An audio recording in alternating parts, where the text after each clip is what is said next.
Immanuel Kant. Let's start with Immanuel Kant, often considered the founder of German idealism. In his book Critique of Pure Reason, Kant explored how we understand the world. He proposed that our minds shape what we know, meaning we can't see things exactly as they are, only as they appear to us through our mental filters. Kant explained that our minds use built-in categories like time, space, and cause and effect to organize our experiences. These categories are not learned from the outside world. They are inherent tools our mind uses to make sense of everything we encounter. Think of them as the lenses through which we see and understand the world. Johann Gottlieb Fichte. Now, let's move on to Johann Gottlieb Fichte. Building on Kant's ideas, Fichte introduced something even more radical. He believed that the self, or the I, is the foundation of all reality.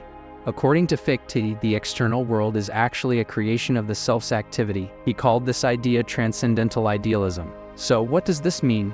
Fichte argued that the self, or our consciousness, doesn't just passively receive information from the world. Instead, it actively shapes and creates our perception of reality. Imagine your mind as a powerful artist, constantly painting the world around you. In Fichte's view, the self not only creates its own identity but also creates the not-self, which is the external world. This means that everything we perceive outside of ourselves is actually a product of our own consciousness. Fichte's idea is that the self is always in a state of activity. It's not just sitting there waiting for the world to come to it. The self is constantly generating and interacting with the world.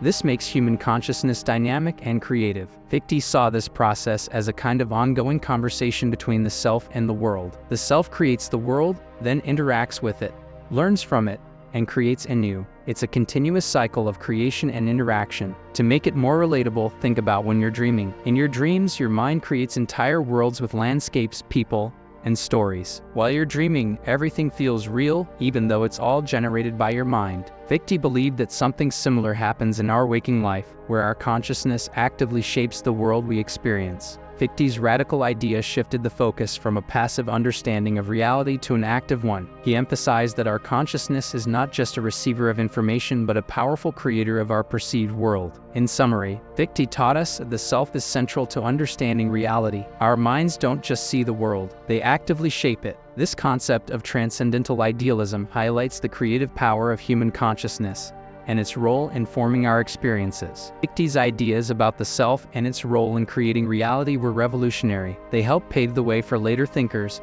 and deepened our understanding of the dynamic nature of human consciousness. Friedrich Wilhelm Joseph Schelling. Now let's look at Friedrich Wilhelm Joseph Schelling. Schelling took Fichte's ideas even further by exploring the connection between the self and nature. He proposed something fascinating, that nature is a visible expression of the absolute, which he called the world soul. For Schelling, nature and the self are two sides of the same reality. Schelling believed that everything in nature, from trees and mountains to rivers and animals, is connected to our inner selves. He saw nature as alive and filled with a spiritual essence. This essence, the world soul, connects everything in the universe. Schelling's philosophy is known as objective idealism. He suggested that by studying nature, we can understand the absolute, the ultimate reality that lies behind everything we experience. Think of nature as a mirror reflecting deeper truths about the universe and ourselves. Schelling believed that nature isn't just a collection of objects we observe. Instead, it's a dynamic, living system that reveals the absolute. By observing the patterns, beauty, and complexity of nature, we can gain insights into the fundamental reality that connects everything. For Schelling, the relationship between the self and nature is a two-way street. Just as we study nature to understand the absolute, our inner experiences and thoughts are also expressions of this ultimate reality. This means that our minds and nature are deeply intertwined. Think about it like this. When you feel inspired by a beautiful sunset or find peace in a quiet forest, Schelling would say you're experiencing a glimpse of the absolute. These moments of connection between your inner self and the natural world reveal deeper truths about existence. Schelling expanded on the ideas of his predecessors by highlighting the profound connection between the self and nature. He saw nature as a manifestation of the absolute, and he believed that by studying it, we can understand the ultimate reality that underlies everything. Schelling's ideas about the unity of nature and the self have influenced many thinkers and continue to inspire us to look deeper into the natural world and our own consciousness. Georg Wilhelm Friedrich Hegel. Hegel introduced a system called absolute idealism. He believed that reality develops through a process he called the dialectical method, which involves a progression of 3 stages: thesis, antithesis, and synthesis. Here's how it works. An idea, or thesis, comes up. This idea encounters its opposite, the antithesis.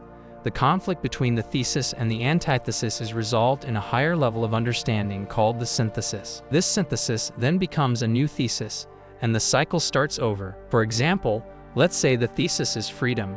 The antithesis might be order. These two ideas conflict, but the synthesis would combine them into regulated freedom, a new understanding that incorporates elements of both freedom and order. Hegel believed this dialectical process drives the development of history, culture, and our understanding of the world. Every stage of history represents a thesis that encounters challenges, leading to conflicts and eventually to new, more advanced syntheses. Through this process, Hegel saw humanity moving towards absolute knowledge, where we fully understand our unity with the absolute, the total reality. He believed that through the dialectical process, we come to realize that everything is interconnected and part of a larger whole. In simpler terms, Hegel thought that by working through conflicts and contradictions, we grow in our understanding and move closer to a complete and unified knowledge of reality. This journey towards absolute knowledge is not just about individual understanding, but about the development of society and history as a whole. So that's German idealism in a nutshell. From Kant's idea that our minds shape our experience, to Fichte's belief that the self creates reality, to Schelling's connection between the self and nature, and finally, Hegel's dialectical process, these philosophers have deeply influenced how we understand reality and consciousness.